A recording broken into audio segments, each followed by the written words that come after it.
Ya creo que ahora sí está grabando. Bueno, vamos a hablar del tema de trastornos neurocognitivos, que ya es el penúltimo del sílabo. Y bueno, en sí, este tema está muy relacionado con neuro, así que si lo pueden complementar con neuro, sería estupendo. Sí o sí van a tocar este tema también. Me parece que, no sé si ya lo habrán tocado o lo tocarán en simultáneo, pero sí o sí van a ver esto, porque en sí es como, más que nada la parte de demencias, los tipos de demencias, ya, eso es lo que van a ver en neuro, ¿no? Y bueno, igual de todas formas aquí lo vamos a explicar.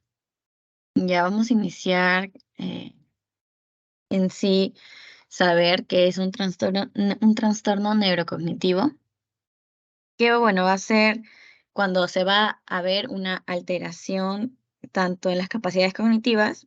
¿Y cuáles vienen a ser esas capacidades cognitivas? Va a ser una alteración en la memoria, en la resolución de problemas y en la percepción que tenga el paciente, ¿ya? En lo que es memoria puede ser tanto la que ya conocemos como la retrógrada o la anterógrada, ¿no?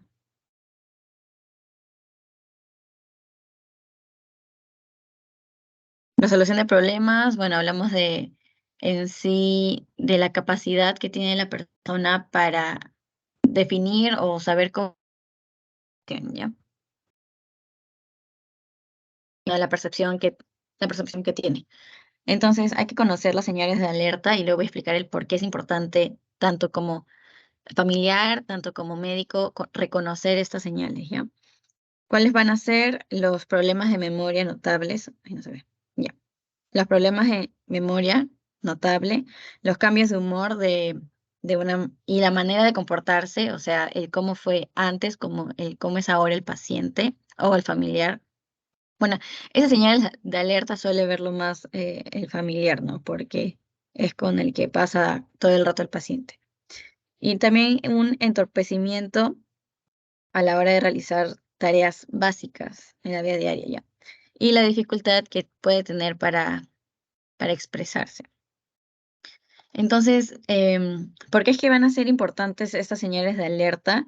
Porque estas van a ayudar a que de alguna forma el familiar se dé cuenta que algo ha cambiado en su pariente y va a acercarse por estas señales a consultorio, ¿no? Y ahí es donde vamos ya a entrar nosotros para dar algún tratamiento, ver qué es lo que está pasando.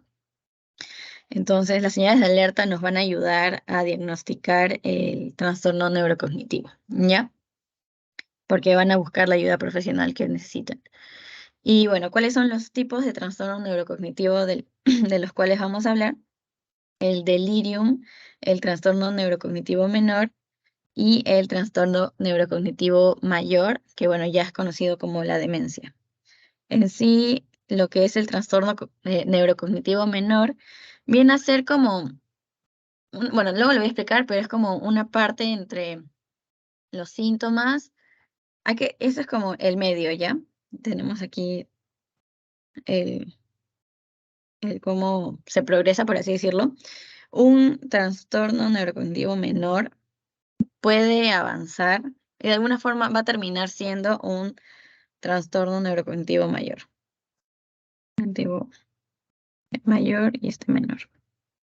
Es como el menor va a seguir evolucionando y termina siendo mayor, que ya va a ser conocido como demencia, donde aquí ya el paciente va a tener dependencia ante los cuidados. Entonces, primero vamos a hablar de en sí delirium, que también es conocido como el síndrome confusional. ¿Y qué va a ser esto? Esto se va a caracterizar porque va a haber un desorden en el estado de conciencia que va a afectar la atención del paciente, más que nada. Y bueno, la sintomatología es aguda ya, es a lo largo del día. ¿Y cómo se va a dar? De forma brusca y su duración suele ser breve, o sea, es aguda, no es algo crónico, ¿ya? Y hay que saber diferenciar el delirium solo de lo que es el delirium tremens, ¿ya? Que es lo que habíamos visto en la clase pasada. Y bueno, también saber diferenciar de lo que es delirios. Y bueno, aquí en esta imagen están los tres. Entonces, los delirios conocido como trastorno delirante, viene a ser, bueno, aquí, ¿qué vamos a encontrar? Las funciones superiores del paciente conservadas, ¿ya? Bueno, memoria, expresión, todo eso va a estar conservado. El paciente está adaptado al medio, reconoce su alrededor, ¿ya? Y bueno, ¿y qué? Entonces, si tiene estos dos que de alguna forma es normal, ¿qué es lo que estaría alterado? Es de que él va a tener unas ideas que va a creer que son reales. Esto es el delirio, no sé cómo. De alguna forma, la paranoia vendría a ser un tipo de delirio, ¿no? De que piensan que lo van a atacar, de que lo están buscando, de que, no sé, que todo el mundo lo odia. O sea, está hablando de manera delirante, como se dice, ¿ya? Y él jura que lo que él piensa es, en verdad está pasando, así que por eso dice que está convencido de las ideas que está profesando. Su historia puede llegar a ser creíble y bueno, aquí está. La paranoia como ideas de persecución es lo que más se caracteriza en este trastorno delirante. Entonces aquí, un ejemplo, está bien puesto porque encima como que resaltan las partes de las características. A ver, el ejemplo es, en el trabajo hablan mal de mí, me tienen envidia, me odian tanto que planifican para hacerme daño. Ya. El paciente está adaptado en su medio, ya, porque nos habla de su trabajo. Así que es consciente de, en sí, de que en el trabajo está pasando esto, ¿ya? Y bueno, dice que lo odian. De alguna forma, obviamente, eh, por así decirlo, no todos se van a llevar bien entre todos. Así que el que odien a alguien, o bueno, que les caiga mal a alguien, puede ser una historia real, ¿no? Una historia verosímil, creíble. Pero luego vamos a ir con la parte de planifican para hacerme daño. Y bueno, esto ya es la idea paranoica que tiene el paciente. Si no supiéramos del paciente, podríamos creer que esto es real, ya, así que de alguna forma lo creeríamos, pero es algo que tendríamos que indagar más, preguntar el por qué cree eso y todo lo que ya hemos visto anteriormente, ¿no? Pero ya tengan en cuenta esto, que delirio de estas características, ¿ya? Entonces, ¿y qué es delirium? Conocido como el síndrome confusional agudo. Recuerden que es agudo, o sea, es algo del momento, es inicio brusco de corta duración. ¿Qué va a ver aquí? Aquí ya hay una alteración de las funciones cognitivas, dentro de ellas conciencia y memoria. Va a haber una alteración de la vigilia, el paciente no va a poder estar durmiendo, puede presentar somnolencia, no, puede, insomnio, disculpen. Y bueno, ¿cómo vamos a ver al paciente? Lo vamos a ver agitado, irritable y bueno, desorientado, en sí, confuso. Y bueno, ¿por qué se puede dar este delirium? Puede ser por el uso de benzodiazepinas y obviamente se va a tener que suspender esto, ¿no? ¿Y cuál puede ser el tratamiento? El haloperidol. Como ya hemos visto esto, que el haloperidol estaba como que en todos lados para la parte de delirium tremens y también en esta de delirium. Entonces, eh, ¿cómo vamos a verlo al paciente? Ya les dije, agitado, irritado, irritable. Esto suele verse más en el hospital. Ya, tengan en cuenta eso. Se ve tanto, eso también lo hemos tocado entre las primeras asesorías, me acuerdo. En UCI es donde más se suele ver o post cirugía, ¿ya? Entonces, si es que este paciente inicia con sus ideas de ya alteradas, había un video que les mostré, que era un paciente que decía que le empezaban a caminar o sentía que le caminaban cucarachas, de que le querían robar en el mismo lugar, ¿no? O sea, no sabía el paciente que estaba en el hospital. Entonces, no está consciente del entorno en el que le rodea, ¿no? No como en este caso que el delirio sí sabe de alguna forma de que exactamente en el trabajo pasa esta situación. En cambio aquí el paciente cree, no sé, que está en un cuarto encerrado, pero no sabe que está en el hospital. Ya perdió como en sí el saber que es el tiempo, espacio y persona, ¿ya? Así que eso está alterado. Y obviamente si está así, se está moviendo, de alguna forma lo van a atar y va a estar amarrado a su cama porque tienen que dar contención para que no se haga daño ni a él ni a los demás. de no daño ni a él ni a los demás. Entonces aquí el ejemplo dice, enfermera, suélteme, ¿qué hago aquí? Trolololo. Ya. Es como, ya de alguna forma, esto pide que lo suelten, no entiende el por qué está, digamos, en el hospital. Eso es como un delirio inicial, porque luego sí empiezan las alucinaciones, ¿ya? No sabe dónde está, no sabe por qué llegó al hospital, no sabe qué ha pasado. Es como, está totalmente confundido de la situación en la que se encuentra. Ya, eso es lo que es delirium, uy, y este delirium es del cual vamos a hablar, ¿ya? Pero igual, de todas formas, para diferenciar el delirium del delirium tremens, porque suelen confundirse en esta parte, el delirium tremens, ¿qué viene a ser? Esto va a ser por de alguna forma, la abstinencia de dejar de consumir las drogas, es donde más se suele ver. Drogas y alcohol. Drogas, alcohol. Se ve más en alcohol, dejar de consumir. ¿Ves? Aquí está. 10 horas post abstinencia de alcohol. Hay alucinaciones inducibles, microsopsias. Esta es la característica esencial de el delirium tremens. Lo de que le caminaban bichitos y todo eso, ¿ya? Pero no se confundan, o sea, aquí también les mencioné que podría haber esas alucinaciones, ¿ya? Pero no se confundan porque delirium tremens sí o sí, no sé, en el caso clínico que les pongan de marcar qué diagnóstico encuentran, si es que les dice paciente con abstinencia de alcohol o paciente dejó de consumir alcohol hace tantas horas y siente que le caminan, ¿ya? Ahí es delirium tremens, porque está relacionado a lo que es dejar de consumir alcohol. Mientras que si te ponen paciente esto en UCI o paciente post cirugía, se encuentra en, no sé, en su cama del hospital y siente que le caminan bichitos, como y no está relacionado a tanto abstinencia de alcohol o abstinencia de algún tipo de droga, está relacionado a bueno, hay que relacionar y ubicar lo que es UCI o cirugía. Ya, si el paciente se encuentra aquí, pero no debido al alcohol, esto no es por alcohol, no alcohol, le pondríamos simplemente delirio, ¿ya? Aquí sí relacionado con alcohol.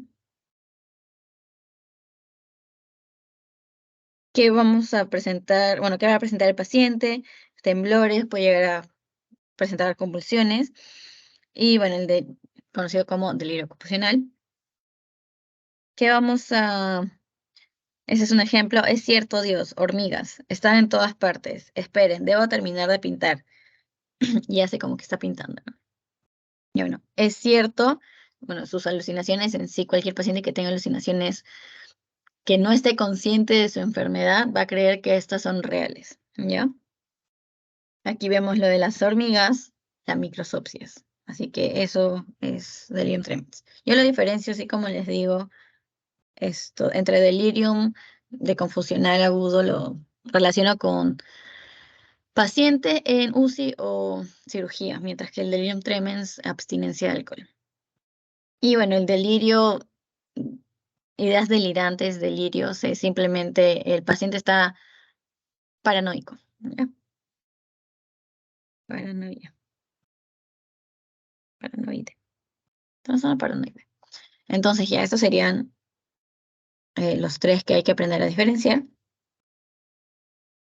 Para hablar ahora sí de lo que es delirium confusional agudo. ¿Cuáles vienen a ser los síntomas de esta alteración? Va a haber una alteración cognitiva que va a presentar todos estos síntomas. Obviamente la desorientación espaciotemporal, una dificultad para distinguir la realidad en la que está o la realidad que pudo haber soñado. Va a presentar ilusiones o alucinaciones, esto principalmente van a ser visuales.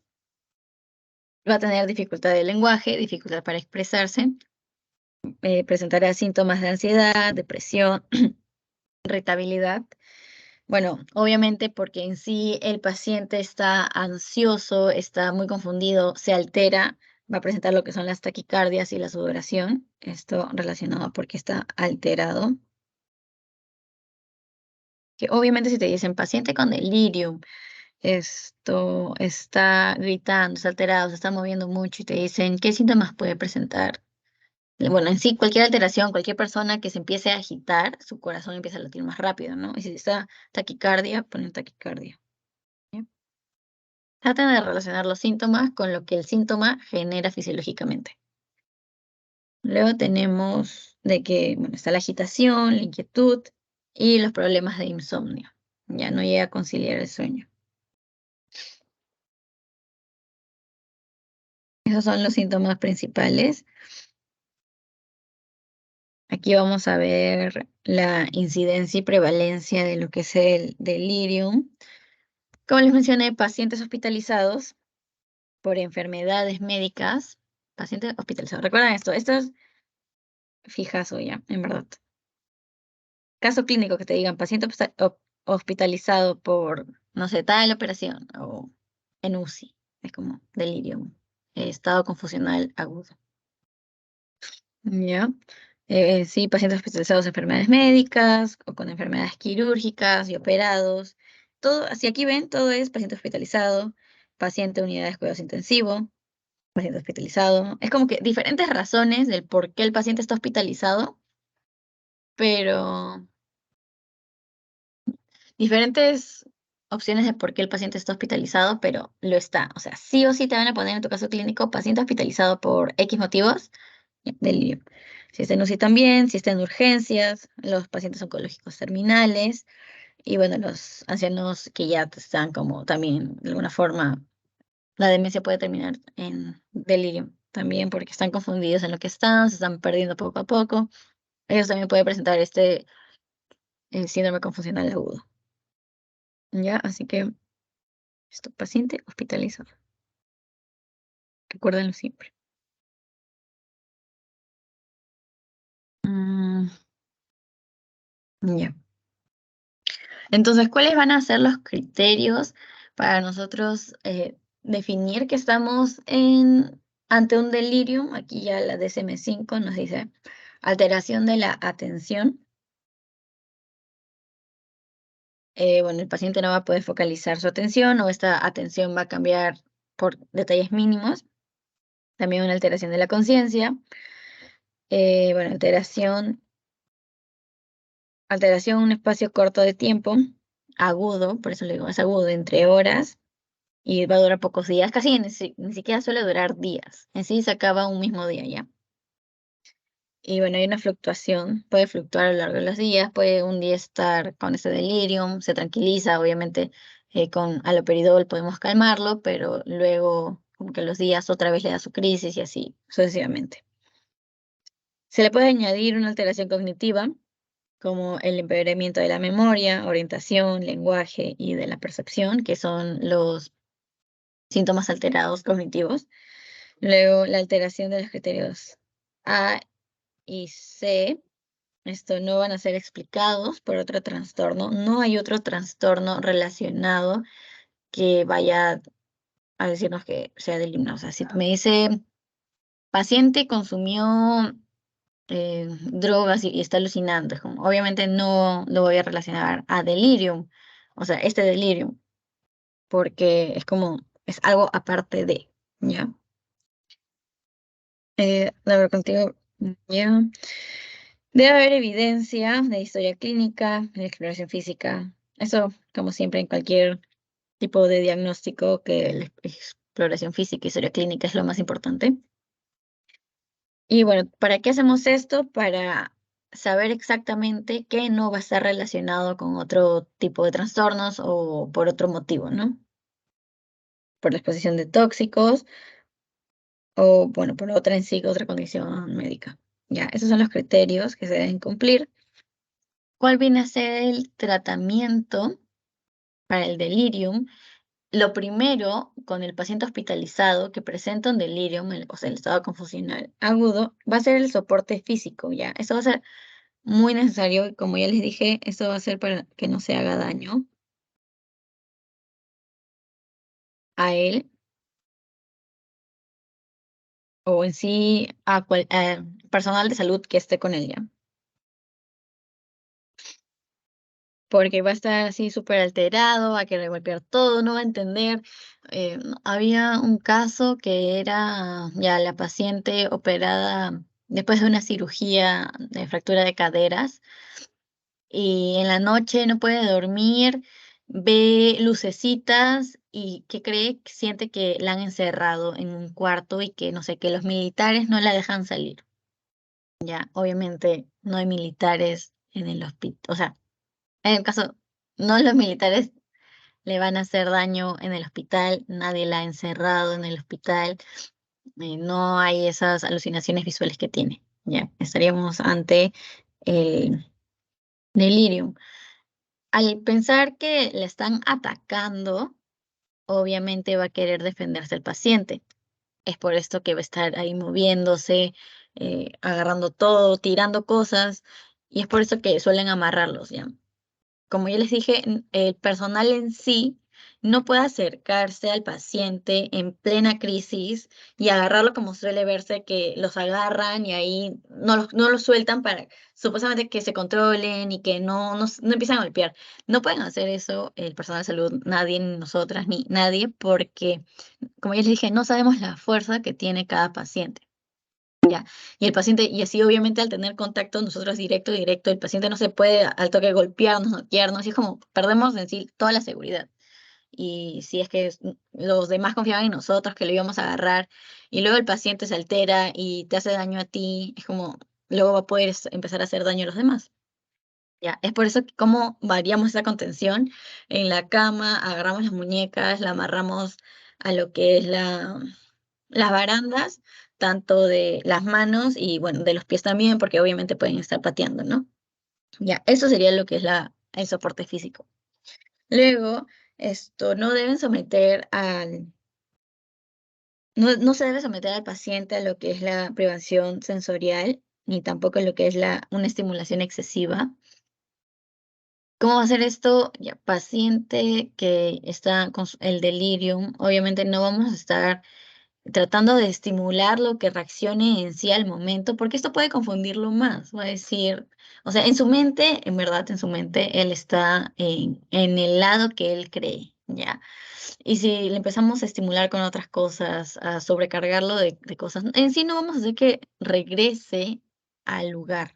Es como que lo va a alterar más, se puede poner más violento y todo eso.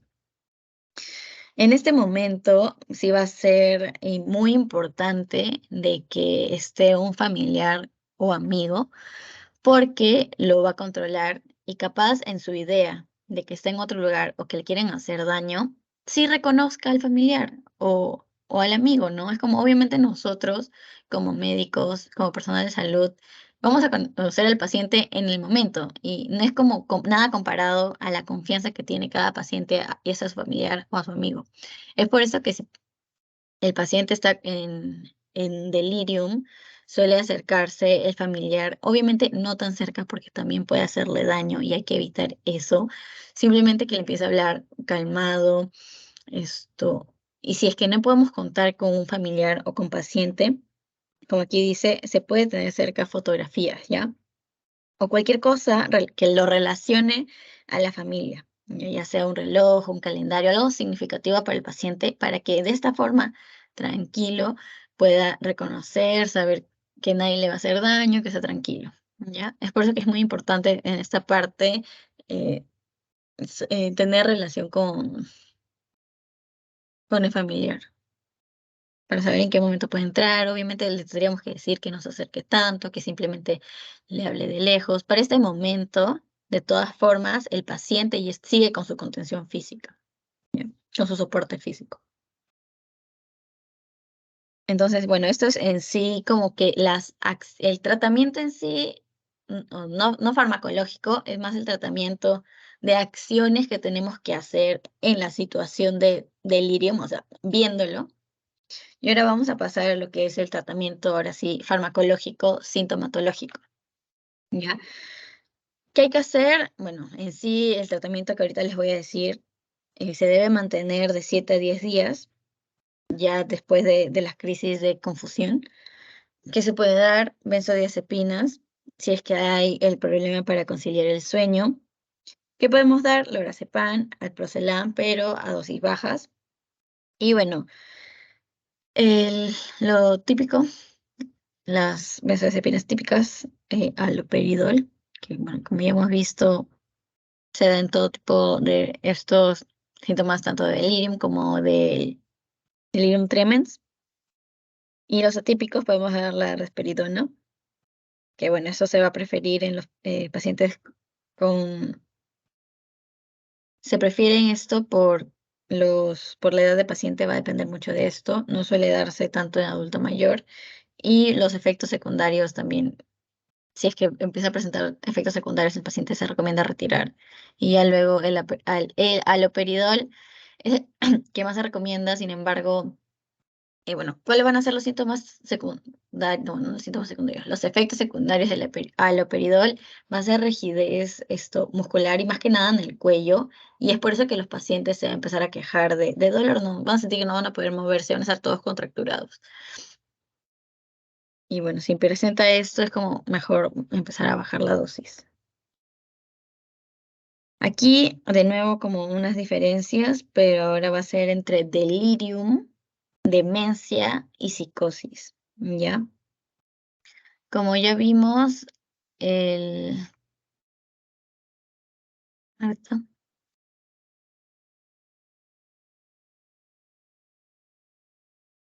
ya.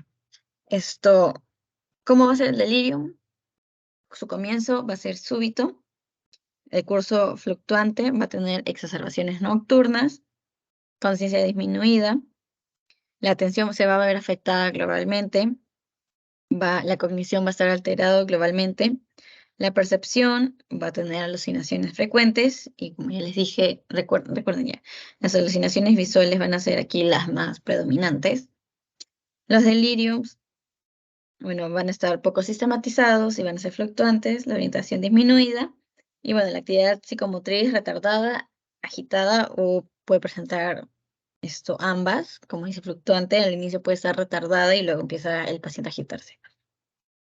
Entonces, ¿cómo es la demencia? ¿Qué tipo de inicio tiene? Tiene un inicio gradual, porque ya les dije que está el trastorno neurocognitivo menor, que es como lo previo a la demencia ya tal cual como diagnóstico, y ya el trastorno neurocognitivo mayor, que viene a ser demencia. Este curso es progresivo, la conciencia va a estar normal, la atención normal, la cognición puede ser alterada. Las alucinaciones aquí son raras, los delirios ausentes, disminución gradual según la orientación y la psicomotriz puede ser normal, bueno, siempre y cuando esté en una demencia inicial, porque ya la demencia como que más, más impuesta, más avanzada, bueno, los pacientes suelen terminar postrados. Entonces, la psicosis ya relacionada como trastorno, el comienzo es súbito, el curso va a ser estable, no es fluctuante, una diferencia de lo que sería el delirium. La conciencia normal, atención normal, cognición normal. Las alucinaciones van a ser frecuentes, pero aquí son las auditivas. Ya. Los delirios sistematizados va a tener una buena orientación y bueno, la actividad psicomotriz normal. ¿Ya? Bueno, estos cuadros, tanto este como el de acá, les va a ayudar a diferenciar en sí de todo lo que hemos visto. Así que si pueden, ay, grábenselo. Busquen algo que sea diferente a todo. Por ejemplo, aquí en sí, en la parte de demencia, podemos ver que el comienzo va a ser gradual y va a ser progresivo. Es algo que está la demencia y va a ir avanzando poco a poco, afectando al paciente, mientras que el delirio, como dice, trastorno confusional, agudo, agudo, rápido, algo súbito. Psicosis, bueno, aquí en esta parte de entre delirium y psicosis podemos diferenciar de que delirium es alucinaciones visuales y a psicosis es alucinaciones auditivas, ¿ya? Ahora, bueno, vamos a hablar primero de lo que es el trastorno neurocognitivo mayor, también conocido como demencia. Aquí va a haber un mayor grado de deterioro cognitivo y se va a necesitar mayor ayuda tanto del cuidador como, bueno, como doctores vamos a tener que estar más pendientes de que los síntomas no se incrementen de manera tan rápida, ¿ya? ¿Y cuáles son los síntomas cognitivos que se va a presentar? Bueno, el declive de la memoria, van a dejar de acordarse de los eventos que vivieron en el pasado, les va a costar mucho aprender cosas nuevas, va a tener problemas para orientarse en el tiempo y en el lugar en el que está. Bueno, también incapacidad de reconocer a sus familiares, dificultad para comunicarse, dificultad para reconocer los objetos que antes le eran familiares, problemas para realizar tareas simples, dificultad para caminar, suelen sufrir caídas, algunos pacientes con demencia están caminando, pierden un poco la fuerza muscular, se marean y suelen caerse. ¿Ya? Cambios fluctuantes de humor, pueden estar felices y de un momento ya empiezan a llorar. Más que nada, estos cambios fluctuantes de humor, esto pues, predomina lo que es el llanto incontrolable. Ya no es de que tengan terminen como que estén normales y tengan una manía, ¿no? De que estén ahí totalmente riéndose, moviéndose. No, no, no. Es como que en esta parte de demencia suele relacionarse más con lo que son llantos, que no quieren hacer nada. Un paciente con trastorno neurocognitivo mayor o, bueno, demencia, está muy relacionado a lo que es la depresión, ¿ya? Bueno, tenemos los problemas a la hora de planificar una tarea, ¿no? O realizar la ejecución de esta. Y bueno, también pueden sufrir cambios de la personalidad, ¿no? Esos son los síntomas. ¿Qué causas vamos a ver para la demencia? Tenemos bueno, el bloqueo vascular. Bueno, vascular, obviamente, como se entiende, algún daño, bueno, vascular así, que puede ser un infarto múltiple, un infarto lacunar, Sanger, esto lo voy a buscar, o un microinfarto cortical, es que ya se ve afectado, no sé qué, las venas, arterias, todo esto. También, esto no está aquí, creo, o sí. Sí, sí, sí. El vascular va a estar muy relacionado con lo que es el trauma encefalocraneal, porque obviamente al tener, no sé, un fuerte golpe puede estar el hematoma ahí subdural. Y en sí,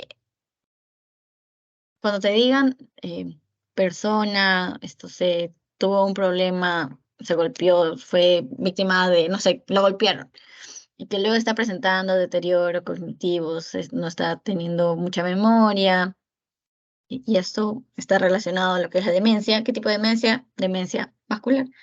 Ya, así es fácil. Ahorita les voy a decir cómo suelen los doctores hablar de tres demencias: la frontotemporal, la de cuerpos de Lewis y la vascular. Bueno, no tanto la de Lewis, más de la de Alzheimer. Y ahí vamos a saber. Les voy a decir cómo les diferencio yo. Luego otra causa es el Alzheimer, esto es degenerativa. Degenerativa. También enfermedades otras, cuerpos de Lewy, Parkinson, Pick, Wilson. También la anorexia. Infecciones también pueden generar demencia, lo que es COVID, neurosífilis, SIDA. Las crónicas inflamatorias también, en sí cualquier tipo de enfermedad puede terminar en demencia, lupus, esclerosis múltiples, desórdenes metabólicos, el uso de drogas, la presencia de masas intracraneales y la demencia que suele verse más en los pacientes adultos mayores es por un déficit de vitamina, ya sea de vitamina B12, de folato o pelagra. Es por esto que a los pacientes adultos mayores se les da esos suplementos también, ¿no? En sí, todas las Bs, tiamina, eso, ácido fólico, B12 y todos esos. Entonces, ya sabiendo las causas, hay que ver los tipos, ¿no? Aquí vamos a saber diferenciar. Tenemos la enfermedad de Alzheimer, demencia por enfermedad de Alzheimer o demencia por Alzheimer. ¿Qué vamos a ver aquí? Principalmente los problemas en la memoria, aprendizaje, y va a haber un cambio entre pensamientos y comportamiento. Hay el trastorno del lenguaje, alteración de sueño y bueno, la dificultad para resolver las actividades diarias. Pero esto lo vamos a ver en todas las demencias, la verdad, ¿ya? Tenemos la demencia frontotemporal. En la parte frontotemporal, ¿qué va a ocurrir? En sí, ahí están los cambios, como aquí dice, cambios emocionales y la personalidad. Si te dicen, eh, más que nada, en un paciente con demencia, la persona que suele dar como un relato es el familiar más cercano, porque ve el cambio, ¿no? Si te dice familiar, no sé, esto, familiar de Juanita refiere que su papá, y su papá va a ser el que tiene demencia, esto antes era alegre y ahora está muy molesto, irritable. Bueno, y obviamente también se puede relacionar con lo que es pérdida de memoria. Pero siempre y cuando en tu caso clínico te especifiquen mucho lo que es un cambio de comportamiento, va a ser demencia frontotemporal. Ya. Cambio de comportamiento. Cambio de comportamiento al toque, así al toque, esto, demencia frontotemporal. Luego tenemos la demencia de cuerpos de Lewis. Aquí va a haber deterioro cognitivo mental, alucinaciones. Esto, cuerpos de Lewy, relaciónalo con alucinaciones. ¿Ya? Y bueno, eso suele verse igual en todas las demencias, lo que es alteración de sueño, estado de ánimo y todo eso. Si aquí, por ejemplo, en cuerpos de Lewis, te dicen, ya, paciente tuvo comportamiento que ha cambiado a lo largo del tiempo y que presenta alucinaciones, no hay que quedarnos solo con lo que es ya, no, o sea, no solo nos da la información de que su comportamiento ha cambiado, sino también nos va a agregar acá que tiene alucinaciones. Entonces, si ven la palabra alucinaciones, esto, o relacionado a esto, es demencia por cuerpos de Lewis, ¿ya? Luego tenemos la demencia vascular, deterioro cognitivo intelectual, emocional, esto, ya, eso sí lo vemos en cualquier tipo de demencia, pero ¿cómo vamos a saber que es una demencia vascular? Bueno, paciente con diabetes mellitus, paciente que haya sufrido un traumatismo cefalocraneal, paciente con hipertensión arterial, todo lo que, también cardiopatías, todo lo que pueda dañar lo que es el sistema vascular va a ser demencia vascular, ¿ya? Esto, en los exámenes suelen poner más paciente con diabetes mellitus, presenta tales síntomas, tal. Y entre las opciones están demencias. Vas a poner demencia, ay, me picó. Demencia vascular. No, me dio alergia. Ya. Igual no, paciente con HTA, hipertensión arterial, demencia vascular. Y bueno, luego tenemos otras demencias por enfermedad de Parkinson, degenerativa, la de Huntington, estas dos degenerativas, degenerativas, y bueno, esta última por infección.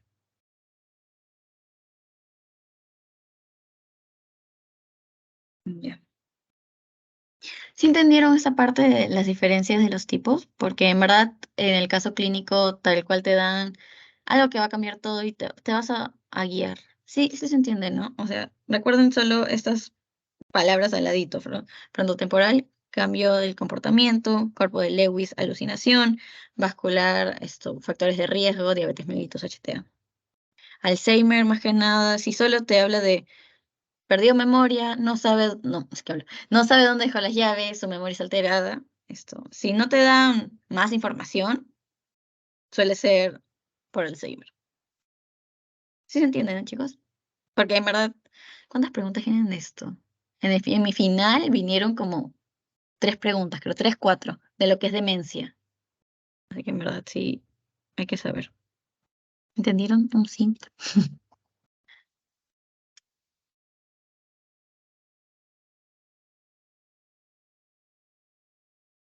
Bueno, chicos, espero se entienda. Sí, se entendió. Ya, Entendió. gracias. Gracias. Ya. Así que recuerden estas palabras y ya con eso al toque, en el caso clínico que les pongan en el examen, van a saber qué marcar. Entonces, ¿cuáles van a ser los criterios que vamos a tener en cuenta para el trastorno neurocognitivo mayor? Va a ser un paciente que se muestre una evidencia, o sea, va a haber evidencia de un declive cognitivo sustancial de lo que era antes a lo que está ahora, que puede presentar preocupación del individuo, tanto bueno, el declive sustancial de lo que son las funciones cognitivas, el declive en el desempeño neuropsicológico, hay déficits cognitivos que van a intervenir con lo que es la independencia del paciente, van a requerir asistencia para sus actividades. También si te sale, o sea, en tu caso clínico dice paciente, antes hacía, no sé, antes caminaba solo en su casa, a hacer las compras normal, pero ahora necesita ayuda. Bueno, estamos ante un paciente con demencia, porque cuando ya empiezan a necesitar ayuda y a perder a perder la independencia, ya es donde las facultades cognitivas están alteradas, ¿no? Los déficits cognitivos no ocurren en lo que es la parte de delirium, porque si fuera ya eso delirium sería diagnóstico delirium, ¿no? Allí algo agudo. Los déficits cognitivos, bueno, no van a ser atribuibles de forma primaria a otros tipos de trastornos, ya sea trastorno depresivo mayor o esquizofrenia. Esos son los criterios para diagnosticar trastorno cognitivo mayor. Algo rápido, ¿cómo es que lo vamos a clasificar? Según inicio, puede ser primaria o secundaria. Según localización, pueden existir las demencias corticales, que es la de Alzheimer, demencia frontotemporal. Las subcorticales tenemos Parkinson, Huntington, por los cuerpos de Lewy, o una demencia corticobasal. Esa clasificación en sí no te van a decir, no sé, dime la clasificación según localización. Eso no. O sea, solo es para que sepan cómo es que también se puede clasificar, ¿ya? Hay que saber que las demencias degenerativas primarias, esto se desconoce una causa causal en sí. ¿Qué va a ser esto? Puede ser Alzheimer, que es la más frecuente, demencia degenerativa del lóbulo frontal, enfermedad de Pick, Parkinson o la coria. Un inicio precoz de este tipo de demencia va a ser menor a 65 años, tardío más de 65 años. Y bueno, aquí se ve la afectación de la memoria, un deterioro múltiple y progresivo de las funciones superiores, aparición de síntomas psiquiátricos, una evolución progresiva hacia la pérdida de la independencia para las actividades básicas de la vida que tenía el paciente. Como les digo, paciente iba a hacer las compras solo, paciente subí y bajaba las escaleras. Paciente se cocinaba solo, pero luego poco a poco empieza a perder estas capacidades de hacer todo eso y va a necesitar ayuda de que alguien más, por ejemplo, lo acompañe a hacer las compras, que alguien lo ayude a bajar las escaleras, que alguien le sirva la comida y le dé de comer. Ya, así también suelen poner esos tipos de ejemplos en el examen. Ahora las demencias secundarias, toda esta clasificación es solo para que sepan. Bueno, en las secundarias, etiología muy diversa, va a ser tratable y el cuadro puede llegar a ser reversible. Tenemos por infecciones, SIDA o VIH, encefalitis herpética, enfermedades priónicas, hidrocefalia, metabólicas o endocrinas, hipertiroidismo, enfermedad de Wilson, las carenciales, ya les dije, por déficit de cualquier tipo de vitamina, B12, ácido fólico, que suelen ser las más comunes. Traumáticas, el trauma encefalocraneal, esclerosis múltiples o por tóxicos, ya sea alcohol o monóxido de carbono. Bueno, ahora, ¿cómo va a ser la evolución? Porque ya les dije, en sí las demencias son evolutivas, van a tener fases. Tenemos la primera fase, que se da de 2 a 4 años aproximadamente iniciados los síntomas. ¿Qué vamos a ver aquí? ¿Qué es lo característico? Bueno, una amnesia anterograda, no recuerdan no sé, por ejemplo, no recuerdan, si ya es un paciente mayor que va años con su esposo, no recuerda el cómo se casaron, no recuerda el cómo se conocieron, es como que poco a poco va perdiendo los recuerdos que tenía antes, hace años, ¿ya? Eso se empieza a ver inicialmente la amnesia anterograda. Luego puede haber cambios de personalidad o del estado de ánimo. Luego vamos a entrar a una segunda fase, es de 3 a 5 años. Se ve el síndrome afaso-apraso agnóstico. La amnesia aquí ya no es anterograda. Bueno, esto no es muy importante, hay que recordar lo que es la amnesia retrógrada. Le va a costar al paciente aprender nuevas cosas, va a olvidar las cosas que apenas está viendo. No sé, a ver, por ejemplo, el paciente está haciendo crucigrama. Hay algo que, ¿cómo se deben hacer los pacientes adultos mayores? Ya, hacen su crucigrama, trata de buscar lo que llena, o sea, cómo va a llenar, no sé qué dice, palabra en inglés, ya lo busca. Y luego lo va a poner y no se acuerda. Es como que luego no se va a acordar, no se va a acordar de las cosas que está haciendo, como que al momento se va a olvidar. Y eso viene a ser lo que es la retrógrada.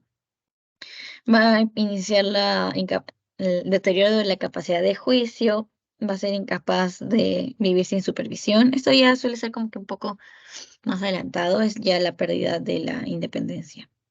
Bueno, es muy largo así, les voy a poner, si te dicen incapaz de vivir sin supervisión, es porque el paciente tiene dependencia. Y no es que el paciente tenga la dependencia de estar con alguien, es algo que el paciente no se da cuenta. O sea, el paciente ya no se da cuenta que no puede hacer las cosas que hacía antes. Es por eso que, no sé, nosotros como familiares vamos a él, lo cuidamos y todo eso, ¿ya? No es que en sí el paciente busque esta dependencia como una dependencia emocional, no, eso no es, ¿ya? Es una dependencia de las funciones o actividades que se hacían hacer el día a día. Ya no es algo que el paciente busque en sí, es algo que se da y nosotros como familiares iríamos a ayudarlo, ¿no? Ya, eso es en sí lo que es dependencia, para que no se confundan. Y luego está la tercera etapa, que bueno, esto ya sería más de 5 años, es un deterioro mucho más intenso, va a haber una desorientación psíquica, alteraciones en la marcha, aquí ya donde los pacientes suelen tener más caídas. Bueno, el síndrome de Kluver-Bucy, un encamamiento y postura fetal. Em, Esto ya es más que nada en los pacientes postrados. Bueno, esto me dijeron que paciente con demencia o también paciente con Alzheimer, poco a poco, como que van encogiendo sus extremidades, ¿ya? Van juntando así, sus piernitas van subiendo y terminan, ¿cómo es que van a terminar? En verdad van a terminar en una postura fetal, ¿ya?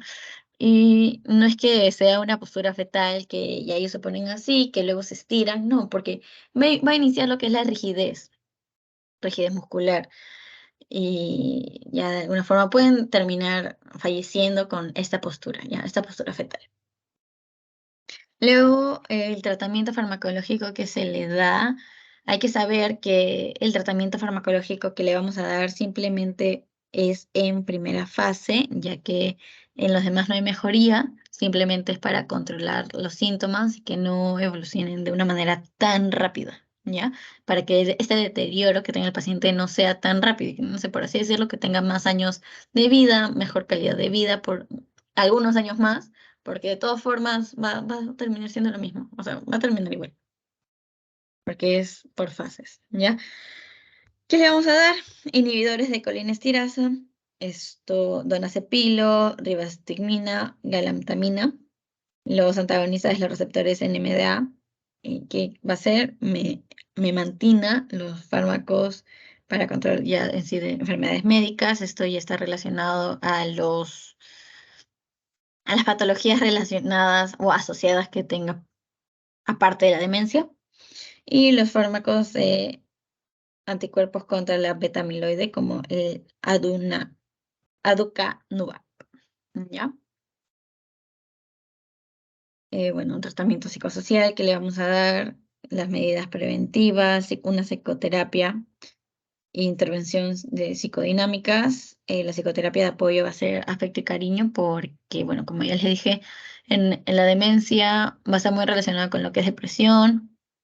De alguna forma, hay algunos momentos en el que el paciente con demencia se da cuenta que ya no es el como era antes, ¿no? Y se empieza a deprimir, no entiende lo que le está pasando, no entiende por qué le está pasando, no entiende por qué es, y como es por esto que en ese momento el apoyo emocional es el mucho más importante que hay que darlo. Ya tanto como familiar, bueno, ahorita es la parte como que más familiar, porque es como que afecto y cariño, algo que se tiene que dar, bueno, 24/7 en una persona con demencia, pero en lo que es nosotros como médicos, obviamente si vemos a un paciente con demencia, tenemos que ser empáticos, tratarlos bien, entenderlos, hablarles con calma. Si es que, como son pacientes adultos mayores, suelen no escuchar, suelen tener hipoacusia. Así que hay que hablarles más fuertes, no quejarnos, no alterarnos, porque, o sea, son pacientes adultos mayores, tenemos que respetarlos así como a cualquier paciente y hay que entender sus dificultades, ¿ya? Entonces, también hay la intervención psicodinámicas y también se va a dar lo que es una intervención motriz, hay que estimular el cerebro. Se dice que un paciente con demencia inicial, se recomienda, los neurólogos recomiendan de que, bueno, con el papel crepé hagan bolitas, que tengan movimiento, que hagan el crucigrama, que hagan sudokus, si es que ya no pueden, que simplemente coloreen, que hagan dibujos, laberintos, así como, no sé, esos típicos cuadernos de niño que se dan en los coquitos, que son para niños para que los hagan, figuras, trazos, ya eso suele ser muy importante en la estimulación neurológica para un paciente con demencia. Así que, bueno, sería muy bueno también dárselo y que explicarle al paciente de que no puede dejar que de alguna forma estos síntomas neurológicos, estos síntomas cognitivos que se están viendo alterados, simplemente ya se ven alterados y ya no. Es como que obviamente siempre, siempre, siempre tenemos que estimular el cerebro, porque si no, como que el cerebro se cansa, se apaga, va perdiendo cosas que sabía hacer. Es como que hay que estimular. ¿Y cómo es que podemos estimular? Y hay un paciente con demencia, ahí como ya les dije, haciendo trazos, dibujando, pintando, haciendo las bolitas. ¿Ya? Es muy importante lo que es la estimulación neurológica. Luego, otros tipos de tratamientos, tenemos los nootrópicos, los antagonistas de calcio, los AINES. Esto más que nada es sintomatológico, ¿ya? Esto, bueno, sí, en verdad para mí lo más importante de lo que es el tratamiento de demencia es la estimulación neurológica. Esto va a ayudar también neurológica, va a ayudar mucho a lo que es de que los síntomas no avancen tan rápido, aparte de la farmacológica, ¿no? Esa estimulación va a ayudar que el paciente esté activo, que esté activo, y que no te caiga más rápido. Luego tenemos el trastorno neurocognitivo menor. Esto, bueno, el menor es, como ya les dije, antes del mayor, pero como es algo corto, por eso es que lo estoy explicando después de, pero en sí es antes del trastorno neurocognitivo mayor, ¿ya? ¿Qué viene a ser este trastorno neurocognitivo menor o también conocido como, bueno, aquí como bien dice DCL, que va a ser este DCL, es el deterioro cognitivo leve. Ya, es como que el punto intermedio entre lo que es un envejecimiento normal y la demencia. Ya, hay que recordar que no todos los adultos mayores van a terminar en demencia. Hay un porcentaje muy alto, sí, que termina en demencia, pero no todos, ¿ya? Así que entre lo que es envejecimiento normal y demencia, que es el trastorno neurocognitivo mayor, al medio vamos a encontrar el deterioro cognitivo leve o trastorno neurocognitivo menor, ¿ya? Esta parte, o sea, en sí, reconocer este deterioro cognitivo leve va a ser fundamental para lo que es dar un tratamiento oportuno, como ya les dije, para que los síntomas no inicien tan rápido. Por ejemplo, si ya inició con la alteración cognitiva, pero no sé, digamos, con tratamiento estos síntomas como que van a ir lento, lento, lento, lento, y el paciente puede terminar en una demencia de acá a 15 años.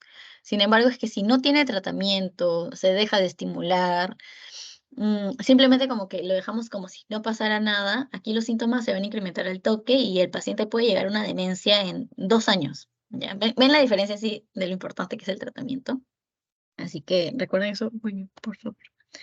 Entonces, la parte del medio de trastorno neurocognitivo menor va a ser muy importante para lo que es el tratamiento. ¿Qué tipos vamos a tener acá de este tipo de trastorno? Tenemos el amnésico, que bueno, va a estar una afectación de la memoria reciente, es decir, de la retrógrada. Luego está el multidominio, déficit de memoria o algún otro proceso, multivarios, no solo es memoria, sino algo más. No se podría hacer que ya no encuentra las palabras para expresarse bien, que, ¿qué más? Que cuando camina como que se tambalea, está pérdida muscular, hipotonía y todo eso, ¿no? Luego tenemos el no anamnésico, que, bueno, la afectación de los procesos cognitivos, cualquier alteración de procesos cognitivos que no sea la memoria, ¿ya? ¿Qué factores protectores vamos a tener para el trastorno neurocognitivo menor? Tenemos el ejercicio físico, la dieta saludable, el control de los niveles de colesterol. Eso va a estar relacionado con lo que es la causa de trastornos metabólicos. El control de hipertensión, diabetes, salud mental, manejo de estrés y ejercicio mental. Y esos son los factores protectores. ¿Qué criterios vamos a tener aquí? Bueno, de nuevo, evidencia de declive cognitivo desde un nivel previo mayor al desempeño, igual que este es mayor, preocupación del individuo o de un tercero, declive de desempeño neuropsicológico, déficits cognitivos que van a intervenir con lo que es la independencia, déficits cognitivos no ocurren en lo que es el contexto de delirium y el déficit cognitivo no son atribuibles de una forma primaria o a la presencia de otros trastornos mentales, ¿ya? Los criterios vienen a ser los mismos del mayor, pero ya saben de que en esta parte, esto no, los síntomas no son tan como que intensos, tan notorios. Tienen esta alteración de lo que es el trastorno cognitivo, pero no es tan marcado con lo que vendría a ser una demencia. Podría iniciar con lo que es este trastorno neurocognitivo menor. Traten de relacionarlo con lo que es la primera fase de la demencia, ¿ya? Una pérdida de memoria, mm, tanto retrógrada como anterógrada, y así, ¿ya?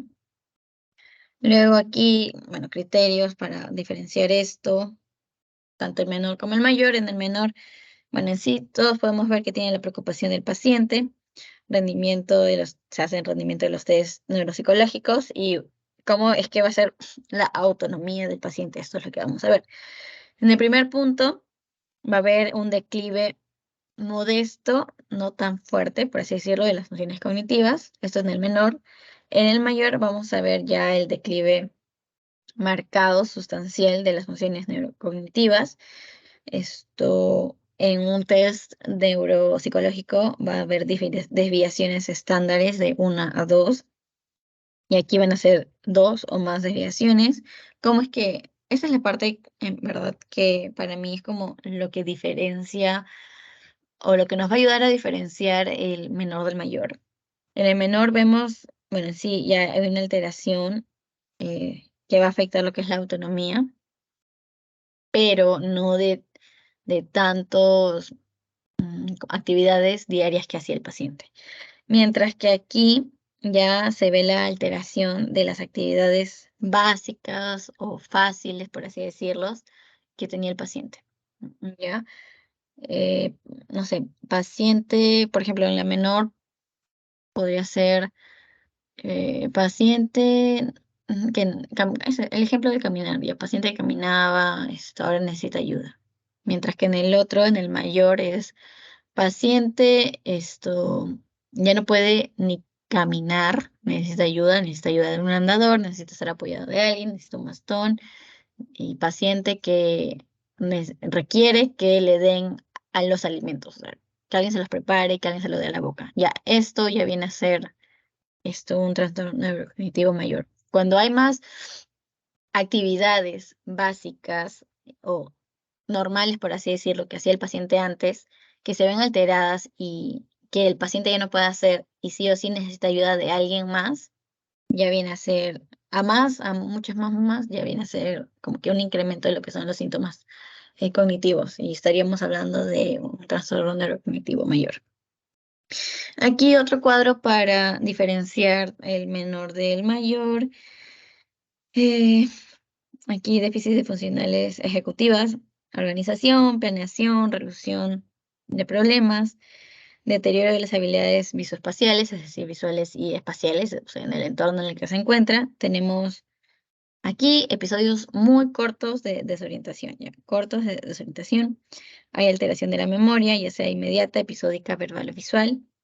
El lenguaje, menor fluidez verbal, va a tener fallos de la atención selectiva, un enlentecimiento cognitivo y una apraxia visoconstructiva. Mientras que en el mayor va a haber un aumento y mayor severidad de los síntomas cognitivos, mayor deterioro de la función ejecutiva, mayor déficit de las habilidades visuales espaciales o visuales constructivas y un deterioro irregular de la memoria, tanto episódica como diferida, y el trastorno de habilidad motora y la no motora. Y eso ya sí me parece que era lo último. Recuerden estos cuadros para que sepan diferenciar. Y recuerden bueno, estas imágenes también. A ver, ya estas palabras claves, recuérdenlas muy bien porque va a ayudar mucho en lo que es identificar qué tipo de demencia estamos hablando. Esto.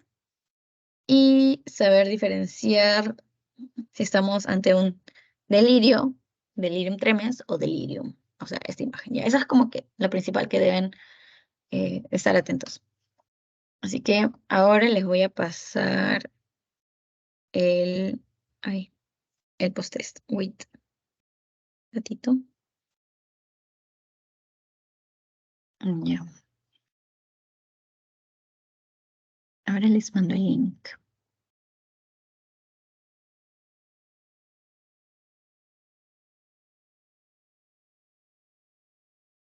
Ya se lo mandé por el chat y por aquí también, por si acaso se lo. Y está, chicos, esto les voy a dar, no sé, 5 minutos nomás para llenarlo, la verdad. Y un poco menos capaz para hablar de las respuestas, ¿ya? Llenen porfis.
Ya, esto, aquí,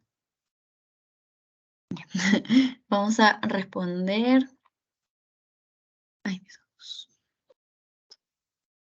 Ya. Paciente de 70 años que desde hace 2 años, de forma progresiva, según refieren sus familiares, presenta trastornos de memoria, afecto, plano, irritabilidad y refiere que le están robando sus pertenencias. ¿Ante qué estaríamos esto? ¿Cuál sería el diagnóstico? Bueno, aquí podemos ver eh, el tiempo de enfermedad es 2 años, forma progresiva, no es algo agudo, por así decirlo, así que de una vez, si no es algo agudo, eliminamos el delirium, ¿no? Y bueno, esquizofrenia, melancolía, depresión, nos quedan esos.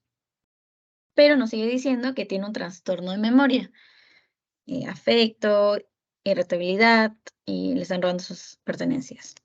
Bueno, si decimos esto, bueno, en sí, esquizofrenia no es, aquí tenemos como que una idea paranoica, melancolía tampoco, y depresión tampoco.